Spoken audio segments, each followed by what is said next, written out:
The laughter reached her before the wine did. Arian Ashfeld stood at the edge of the grand ballroom in Solhaven Hall, a serving tray balanced on her trembling hands, watching 300 of the realm's most powerful wolves celebrate the one night of the decade that was supposed to change everything. The Selection Gala. The night the Alpha King would choose his queen. She was not a candidate. She was the help. The wine hit her chest before she could react. A full goblet, upended with deliberate precision, soaking through the thin gray servant's dress until the crimson stain spread from her collarbone to her waist like an open wound. The silver tray clattered to the marble floor. Silence rippled outward from the sound. Lysara Morghaven stood 3 steps away, her hand still extended from the throw, her lips curving into the smile she had been perfecting since childhood. She wore a gown of white and gold that caught the chandelier light like liquid sunlight. Every thread, every jewel, every carefully arranged curl of auburn hair had been selected for this night, for this audience, for this throne. "How clumsy," Lysara said, loud enough for the nearest 50 wolves to hear. "But then, what else would anyone expect from you?" Arian did not move. She had learned long ago that moving made it worse. "Look at her." Lysara turned to the gathered crowd, performing outrage with the ease of someone who had rehearsed it. "This is what happens when you drag a wolf less Omega out of the kitchen and put her where she does not belong. She cannot even hold a tray." The laughter returned. Not all of it. Some faces held pity, a few held discomfort, but enough. Enough to make the heat crawl up Arian's neck and the sting settle behind her eyes where she would never, ever let it become tears. Lysara stepped closer, dropping her voice to a register meant only for Arian, though every wolf with heightened hearing could catch it anyway. "No one would ever choose you," she whispered. "Not tonight. Not any night. You are wolfless. You are nothing. And after this gala, you will go back to scrubbing floors where you belong." The words did not hurt the way they used to. They hurt worse. Because somewhere beneath 5 years of silence and submission and a poison she did not yet have a name for, a part of Arian still believed she was meant for more than this. And that part was dying a little more with each passing day. She knelt to pick up the fallen tray. The ballroom doors at the far end of the hall opened, and every wolf in the room stopped breathing. 5 years ago, Arian Ashfeld had been the daughter of an alpha. Her father, Edric Ashfeld, had led the Ashfeld pack with a steady hand and an honest heart. Their territory in the Eastern Highlands was modest but prosperous, and Edric was respected across every border for one simple reason: he could not be bought. That was what killed him. When Edric married Vespera Morghaven, a widowed noblewoman with a daughter Arian's age, the household shifted like a foundation cracking beneath a house. Vespera was charming, attentive, generous with compliments, and careful with loyalty. Arian had wanted to love her. She had tried. But Vespera had not come for family. She had come for access. In the months before his death, Edric had grown quiet. He spent late nights in his study with the door locked. He told Arian once, in a voice she had never heard him use before, that powerful people were doing terrible things and that he was going to stop them. 3 weeks later, his horse threw him on a mountain trail. He struck his head on a rock, dead before the search party found him. Arian had been 17. She had known, with the gut certainty of a daughter who understood her father's skill in the saddle, that the accident was not an accident. But she was young, alone, and within days of Edric's burial, something began happening to her body that she could not explain. Her wolf went quiet. Not all at once. It was gradual, like a candle being slowly starved of air. The instincts dulled. The heightened senses faded. The warm, fierce presence in her chest that was her wolf, her other self, her birthright, grew faint and then silent. Vespera had been lacing her food with wolfsbane, a tasteless, scentless poison drawn from a rare mountain root. In small doses over time, it suppressed the wolf entirely without killing the host. It simply erased the animal, leaving behind a shell that carried none of the power. With Aryan Wolf Less and Edric dead, Vespera seized the Ashfeld estates. She absorbed the pack under the Morghaven name. She stripped Aryan of her title, her inheritance, and her bedroom, and she handed her a servant's uniform. Half a decade of scrubbing floors and pouring wine and lowering her eyes while Lysara wore the gowns that should have been hers. 5 years of being told she was nothing until she almost believed it. And now Aryan knelt on the floor of Solhaven Hall, wine soaking through her dress, while the world prepared to crown someone else's future. Then the doors opened and the air in the room changed. He entered without announcement. No heralds, no guards, no procession. Just a man walking through a doorway, and yet every wolf in the room felt it in their bones. Sorin Greyvein, Alpha King of Valdrin. No one outside the inner court had seen him in 7 years. He had ruled from Stormhold Keep in the northern mountains, governing through commanders and councils, refusing every social invitation. Some whispered he was scarred. Others claimed he was mad with grief after his brother's assassination. A few said the throne sat empty and the kingdom ran on the momentum of fear alone. They were all wrong. He moved through the doorway with the kind of authority that did not need a crown to announce itself. Tall, dark-haired, with streaks of silver at the temples that spoke of burdens carried too long. A jaw built from sharp lines and sharper decisions. And eyes the color of a winter storm, pale gray, nearly silver, sweeping the hall with the precision of a predator who already knew where every threat stood. The Omega candidates had assembled in a crescent at the center of the ballroom. 14 women from the most powerful packs in Valdrin, each dressed in silks and jewels that represented their family's wealth and ambition. Lysara stood at the center, exactly where Vespera had positioned her. The prime spot, the unmissable candidate. Sorin walked toward the crescent. The first candidate, Lady Audeline of the Ravenshade Pack, dropped into a curtsy so deep her knees touched the floor, her throat bared in submission. The Alpha King did not slow down. He passed her like she was furniture. The second, the third, the fifth, the eighth. He walked the line without stopping, without speaking, without so much as a flicker of acknowledgement. 14 families, 14 fortunes staked on this night. He passed them all, including Lysara. She had executed her curtsy flawlessly, throat bared, eyes lowered, wolf radiating the precise frequency of elegant submission that years of coaching had drilled into her muscles. Sorin Greyvein walked past her as though she did not exist. Lysara's composure cracked, just for a second, just a flash of disbelief that she smothered before it could reach her mouth, but Aryan saw it. She had spent years learning to read her stepsister's face. And what she saw there was not disappointment.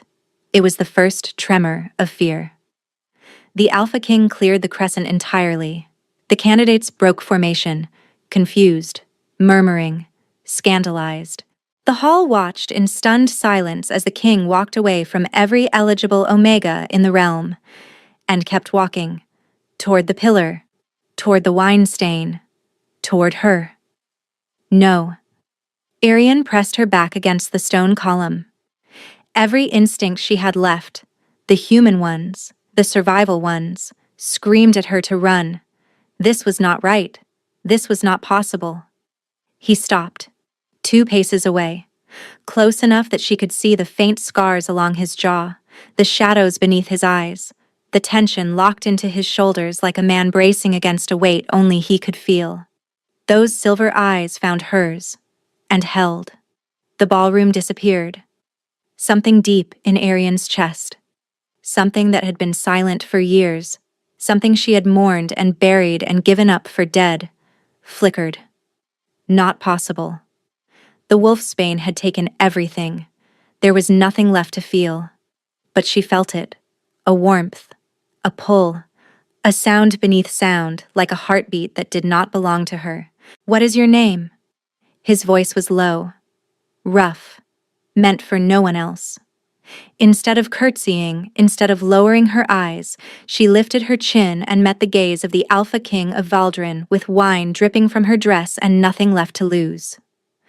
"I am no one, Your Majesty. I am a servant. I should not even be standing here. Your name? Arian. Arian Ashfeld. Something shifted in his expression.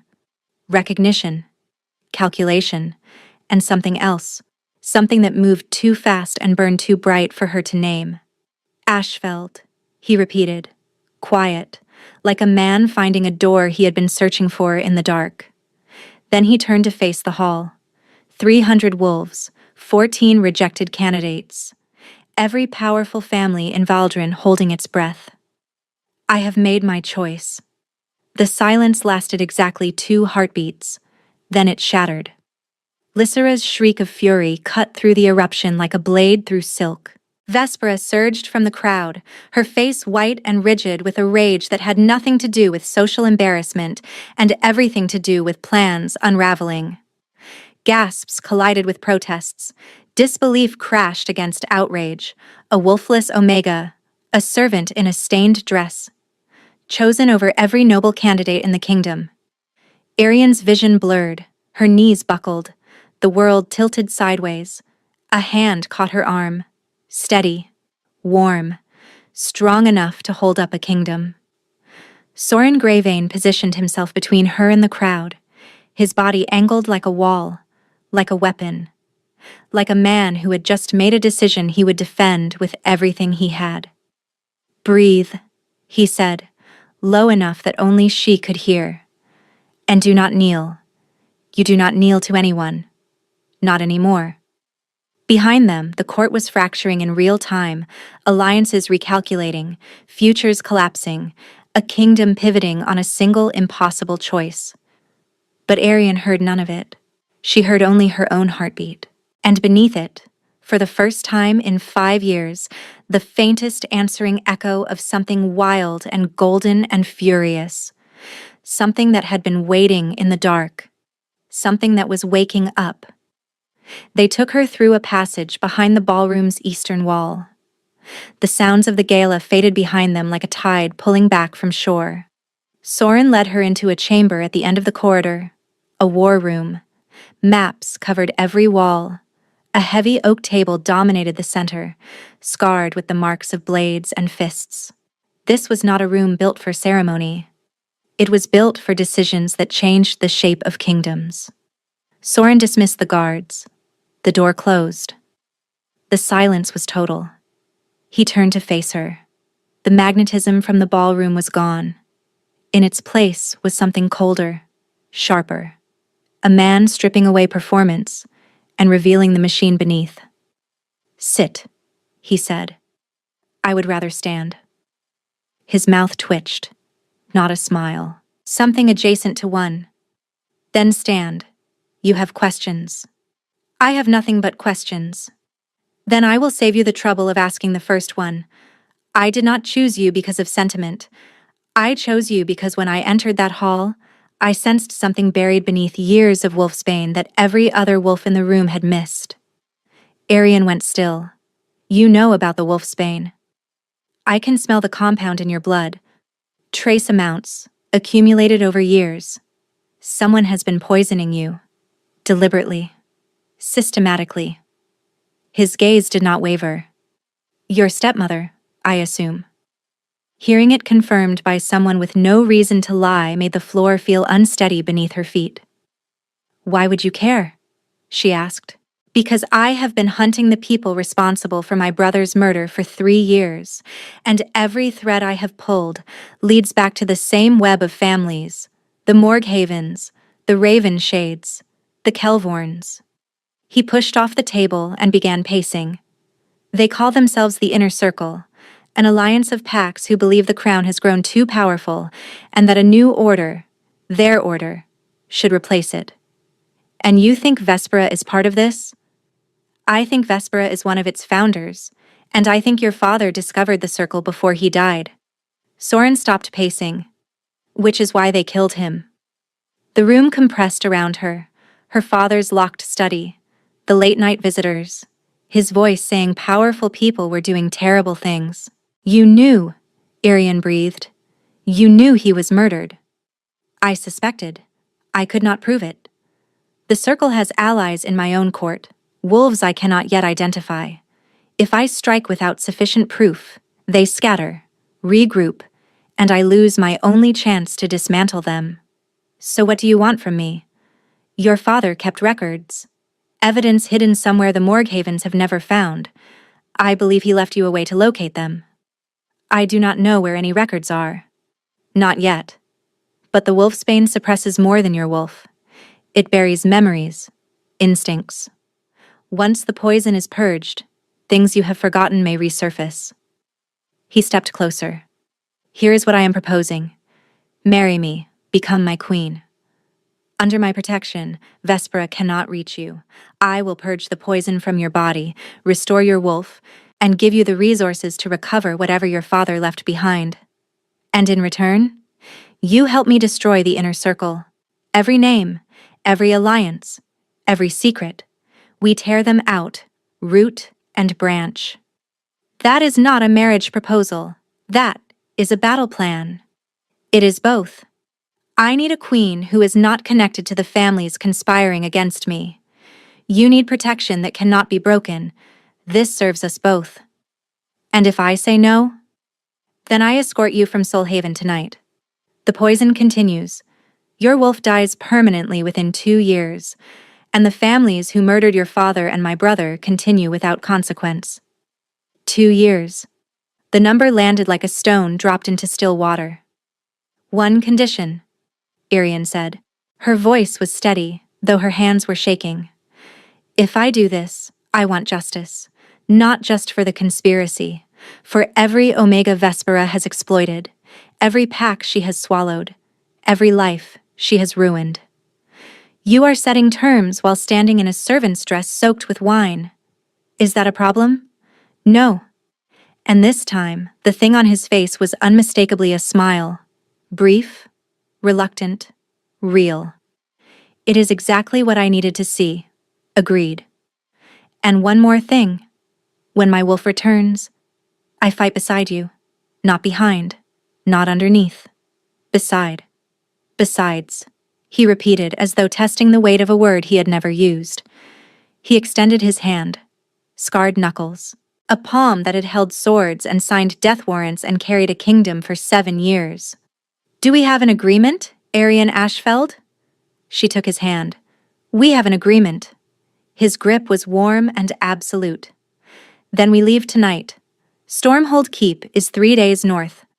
The purge begins the moment we arrive. He released her and moved toward the door. Your Majesty, she called. He paused without turning. Why tonight? You have avoided the court for 7 years. Why come to this election now?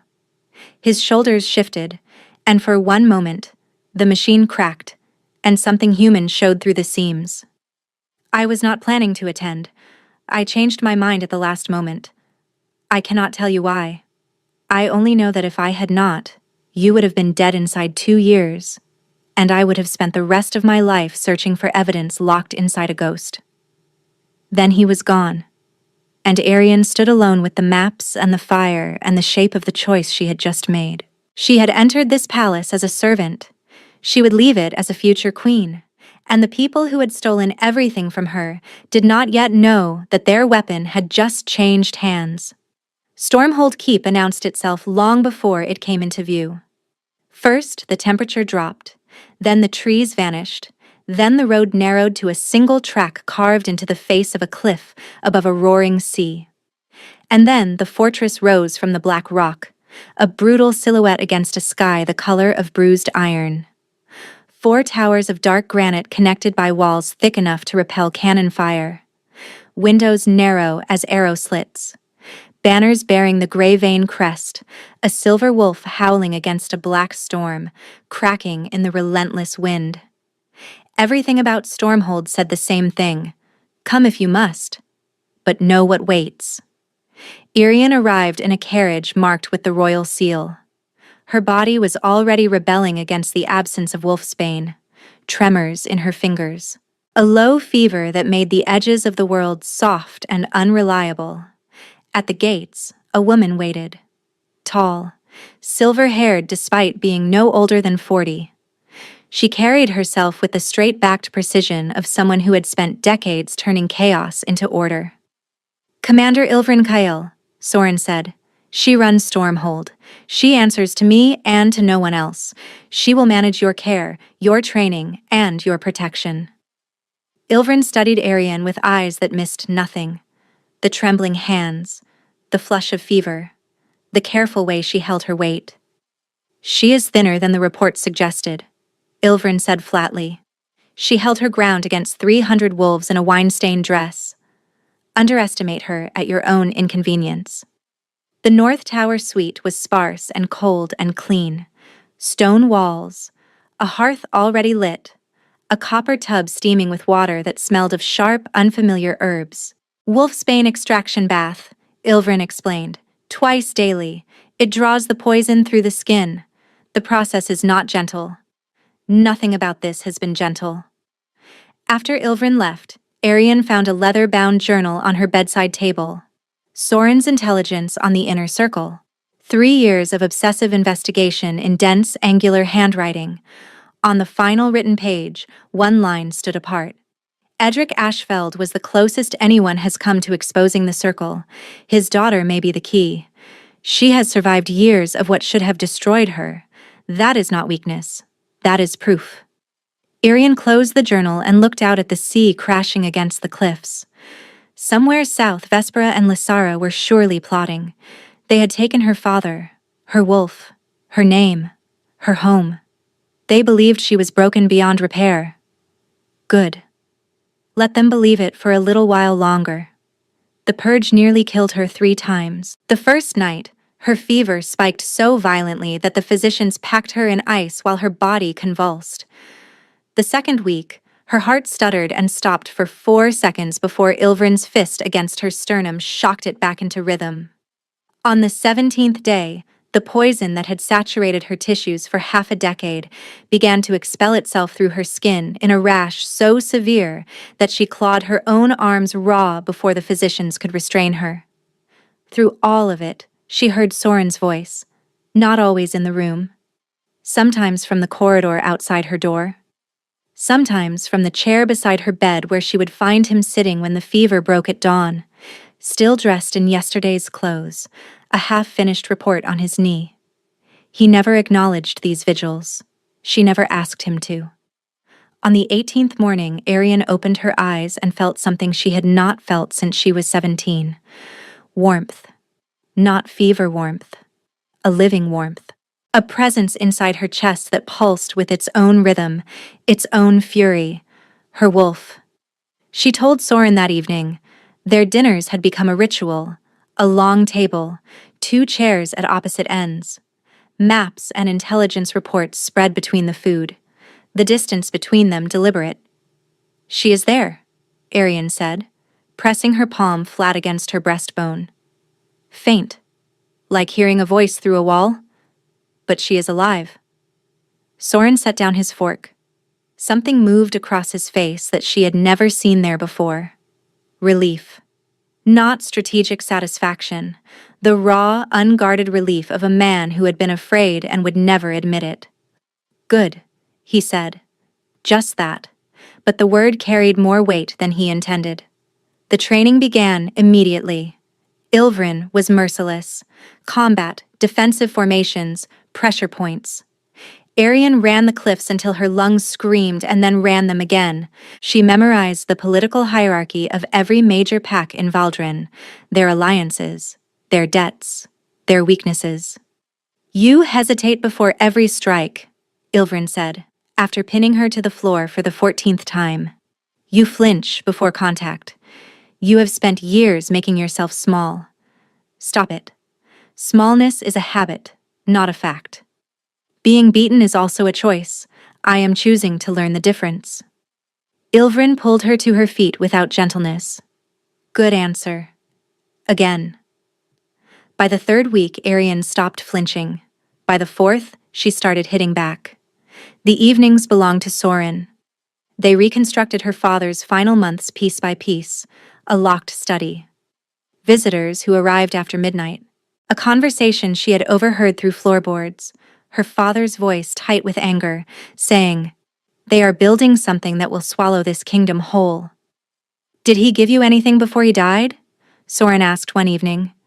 A gift? A keepsake? Something he told you to protect? The memory surfaced slowly. Her 17th birthday, her father's hands around her neck clasping a chain. A locket. Gold, engraved with the Ashfeld crest. His voice, unusually serious. Keep this close, little wolf. Everything that matters is inside. She had worn it every day until Vespera took it, 3 days after the funeral. Pulled it from Arian's neck while she slept. Soren went very still. We need that locket. That means going back. Not yet. Not until you are ready. But soon. By the 6th week, Arian barely recognized herself. Leaner. Harder. Faster. Her senses sharpened daily, and her wolf grew stronger, not yet ready to surface fully, but present in every movement, every flash of gold that sometimes flickered through her eyes. One evening, Soren looked up from his papers and studied her. What? She asked. 6 weeks ago, you could barely stand. Now you argue strategy with me and win. I do not win. I simply refuse to lose. The Winter Court convenes in 10 days. Every major pack sends representatives. The Morghavens will be there. Her stomach clenched. You will face them as my queen, not as their servant, not as their victim. As the woman who walked through years of poison and came out the other side with her spine intact. Is that what you see when you look at me? He was quiet for a moment. Then, without looking away, he said, I see someone who frightens me, and I am not easily frightened. The words landed between them like a lit fuse. Neither of them reached for it. Neither of them stepped away. 3 days before the Winter Court, Soren arranged a council dinner at Stormhold. 7 pack leaders, allies, neutrals, and 1 fence-sitter whose loyalty could tip the balance of an entire region. Arian's first public test as queen. She stood before the mirror in her chambers and did not recognize the woman staring back. The gown was deep midnight silk, threaded with silver that caught the torchlight like frozen lightning. A circlet of dark metal sat against her hair. Her eyes, once dulled by years of poison, carried an amber warmth that had not been there 8 weeks ago. Her wolf looking out through her skin. A knock. Soren entered in formal black. He stopped. For exactly 1 heartbeat, something crossed his face that he buried before it could reach his mouth. You look prepared, he said. You hesitated. I was recalculating. He offered his arm. Shall we? The dinner was a minefield disguised as hospitality. 7 pack leaders assessed her from behind wine glasses and polished manners. Lord Calum of the Grey Mist Pack questioned her knowledge of territorial law. Lady Ravina of the Ashford Pack tested her understanding of trade agreements. The fence-sitter, Lord Halvrin of the Dunmire Pack, simply watched. When Lord Halvrin mentioned that certain southern packs had been quietly redirecting border defense funds into private accounts, Arian saw her opening. The financial discrepancies are not limited to the south, Lord Halvrin. Crown auditors have identified irregular fund movements across at least 4 territories, all connected to the same network of families. She did not name the Morghavens. She did not need to. The silence that followed was heavy with the sound of loyalties being reconsidered. Lord Halvrin set down his wine. I would be interested in reviewing those audit reports, Your Majesty. After the guests departed, Soren found her in the library. You drew blood tonight, he said. I planted a question. That is not blood. In politics, it is the same thing. He paused. You surprised them, Arian. You surprised me. You expected me to fail? I expected competence. You delivered authority. That is a very different thing. The firelight softened the sharp lines of his face, and for the first time since she had known him, he looked not like a king, but like a man. Tired, searching, almost hopeful. And Arian felt something shift between them. Not the strategic alignment of 2 people bound by a contract. Something warmer. Something neither of them was ready to name. The Winter Court transformed Stormhold into a theater of power. 200 wolves from every corner of Valdrin filled its halls, draped in their finest pelts and their sharpest ambitions, and among them, Vespera and Lysara Morghaven. Arian saw them the moment they entered, Vespera with the practiced grace of a woman who had spent decades perfecting masks. Lysara in burnished gold, chin high, scanning the room with the hungry confidence of someone who still believed she was owed a throne. The formal presentations began. Each pack leader approached the dais to pay respects. When the herald announced, Lady Vespera Morghaven, Alpha Regent of the Ashfeld Morghaven territories, and her daughter, Lady Lysara Morghaven. The great hall seemed to tighten like a held breath. Vespera's eyes found Arian on the throne. The mask held. But her stride shortened by half a step, and the color beneath her powder shifted from rose to ash. She knew.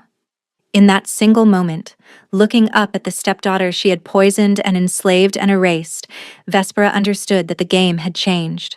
Lysara was less controlled. She stopped dead. Her golden composure fractured like a mirror struck at its center. The girl she had poured wine on, mocked, and dismissed, was sitting on a throne wearing the gray vein crown.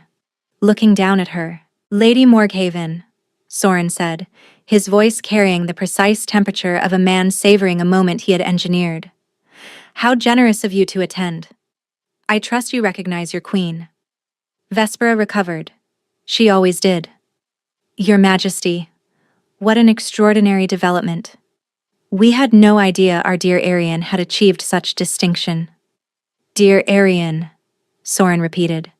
The words landed like a blade tested against skin.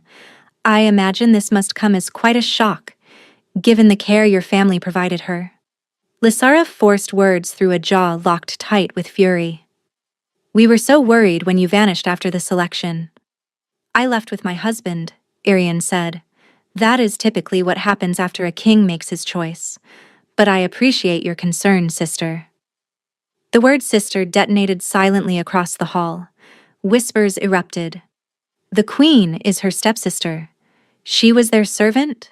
Vespera smiled her widow's smile. We must speak privately, your Majesty. There will be time for that, but not tonight. Tonight is for the court.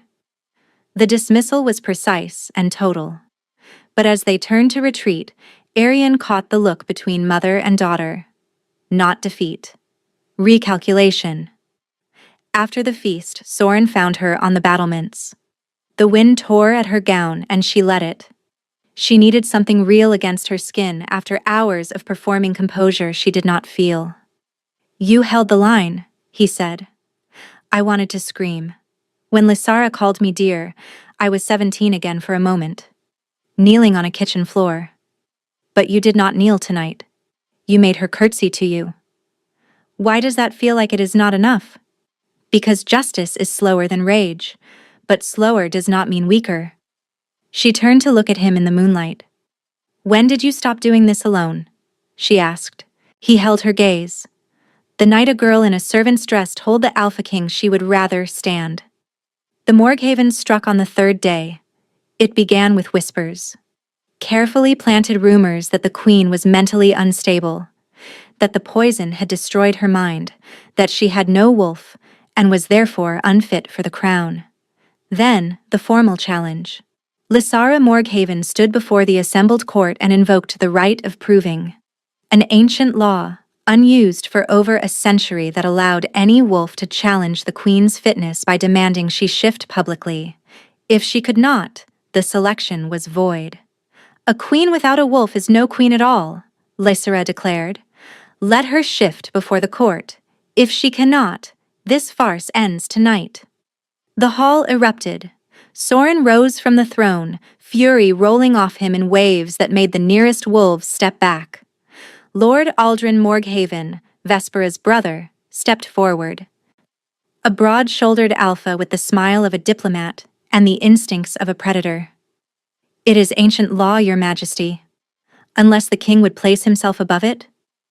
The trap was immaculate, refuse, and Soren appeared to be hiding a weakness. Accept, and Arian would be humiliated. I accept, Arian said. Every head turned. I accept the proving. In 7 days, I will shift before the full court. Lysara's smile was radiant. 7 days. How generous. In the war room, the door barely closed before Soren's control shattered. Your wolf is not ready. You cannot shift. Then she will have to be ready in 7 days. If you fail, they win everything. The crown, the kingdom.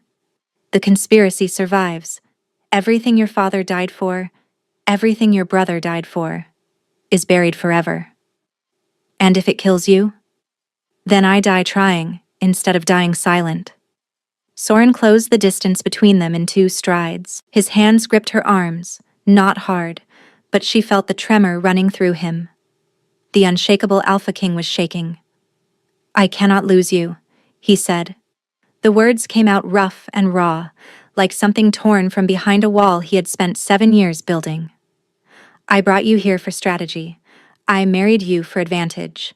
But somewhere between the purge and the training and the dinners at opposite ends of a table that was always too long, I stopped being able to separate the strategy from you. Soren?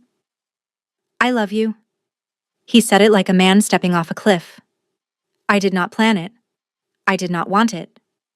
It is the most inconvenient, irrational, strategically catastrophic thing that has ever happened to me, and I would not undo it if I could. Arian's breath caught.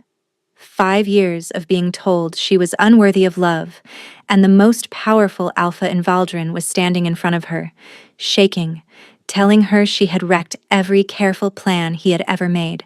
She kissed him. Not strategy. Not performance. This was a woman who had been starved of gentleness kissing a man who had been starved of trust, and in the space where their broken edges met, something whole took shape. When they pulled apart, she kept her hands on his face. 7 days, she said. I am going to shift.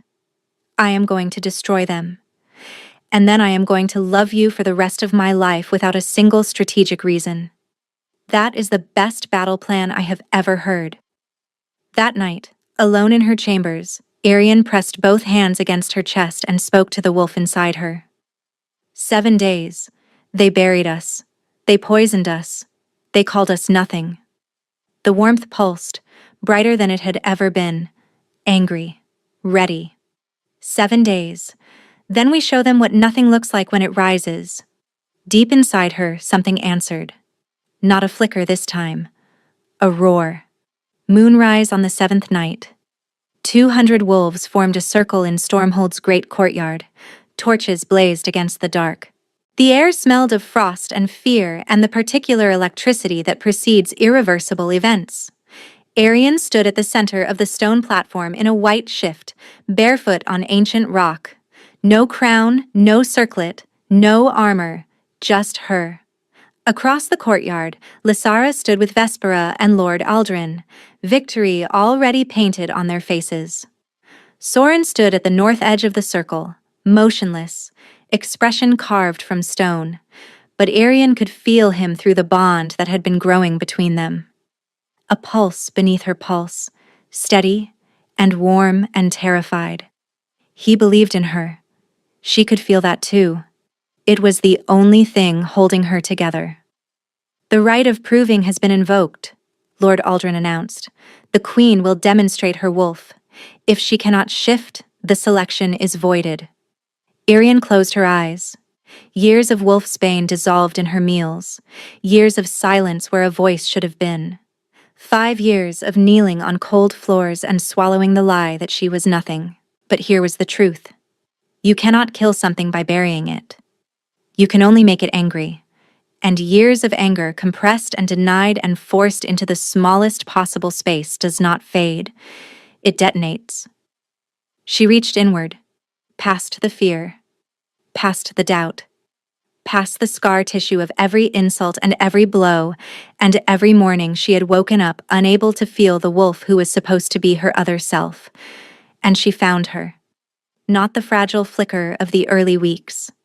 This was an inferno, a presence so vast and so furious that it had been compressing itself for years, growing denser with every drop of poison, hotter with every whispered nothing, more powerful with every single day it was denied. Her wolf had not been dying. Her wolf had been building. Arian opened her eyes.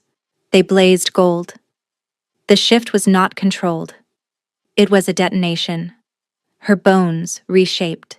Her senses exploded outward until she could hear every heartbeat in the courtyard, smell every emotion, and taste the iron of terror on the tongues of wolves who had called her broken. And what stood on the platform was not the small damaged wolf the court had expected.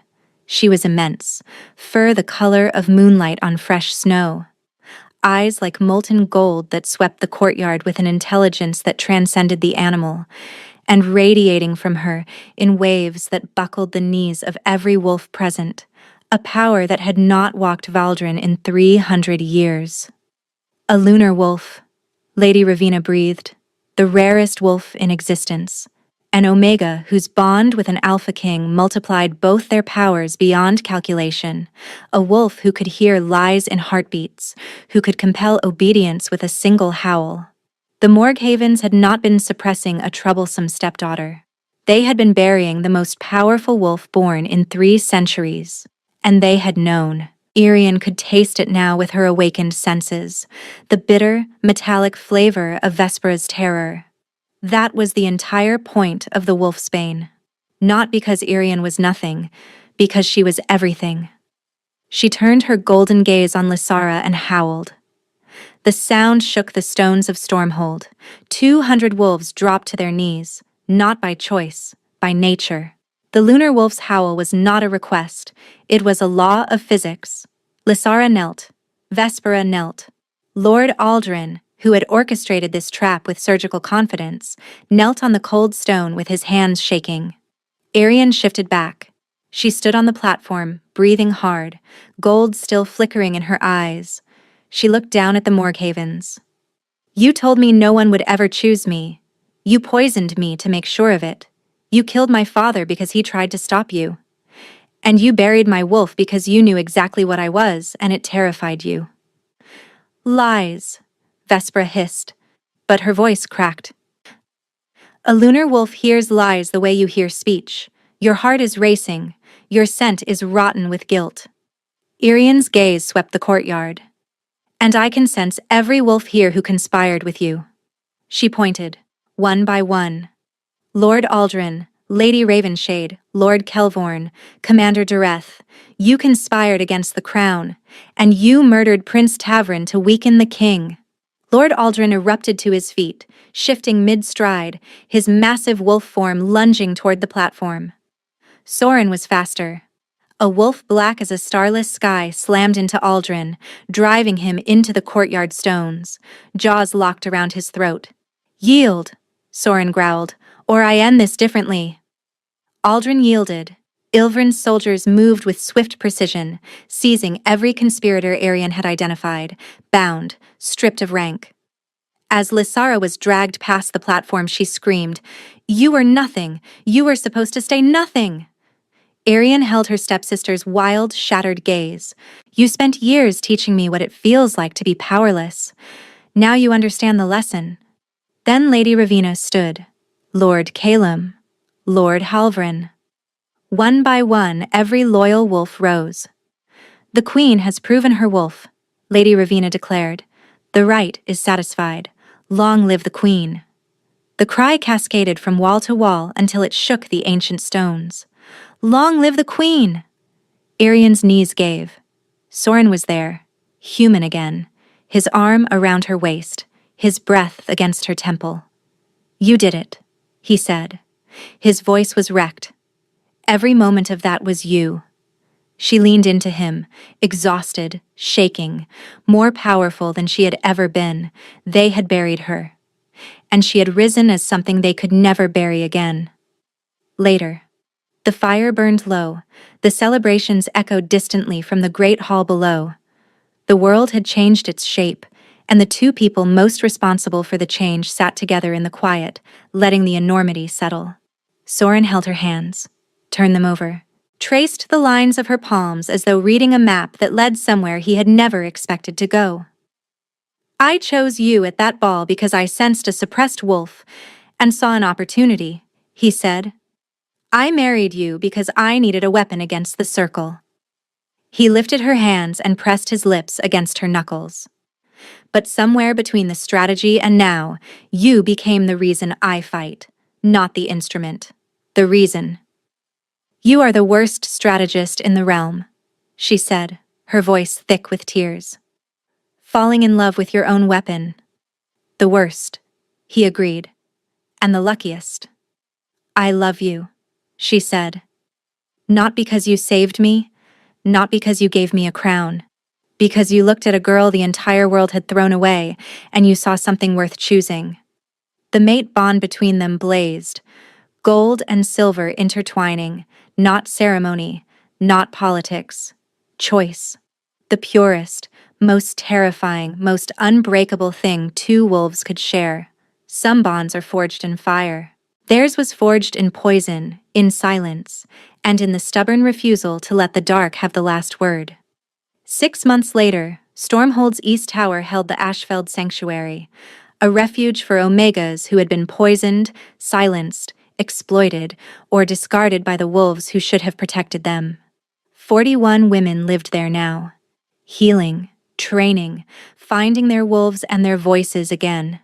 Vespera and Lord Aldrin stood trial before the High Pack Council.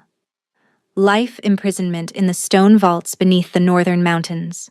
Lysara was stripped of her name and banished to the outer lands. The inner circle was dismantled, pack by pack, until nothing remained but ash and consequence. And inside the locket that Soren soldiers recovered from the Morghaven estate, Arian found a rolled parchment no larger than her smallest finger. On it, in her father's handwriting, the location of every document Edric Ashfeld had hidden before his death. Names, dates, financial records, alliance maps. Enough evidence to ensure no Morghaven would ever hold power in Valdrin again. She had been called nothing, poisoned, silenced, erased. But a king had walked past every glittering candidate in the realm and stopped before a girl in a stained dress. Not because she was powerful, not because she was perfect, because she was real. And that single, impossible choice had changed everything. Thank you for staying until the very last word. If this story stirred something in you, the belief that being unseen does not mean being unworthy, the knowledge that what others bury in you can become the very thing that sets you free, then share it with someone who needs to hear it today. Drop a comment with your favorite moment and where you are listening from. And subscribe, ring that bell, because the next story might be the one that finds you exactly when you need it most. You are not nothing. You never were.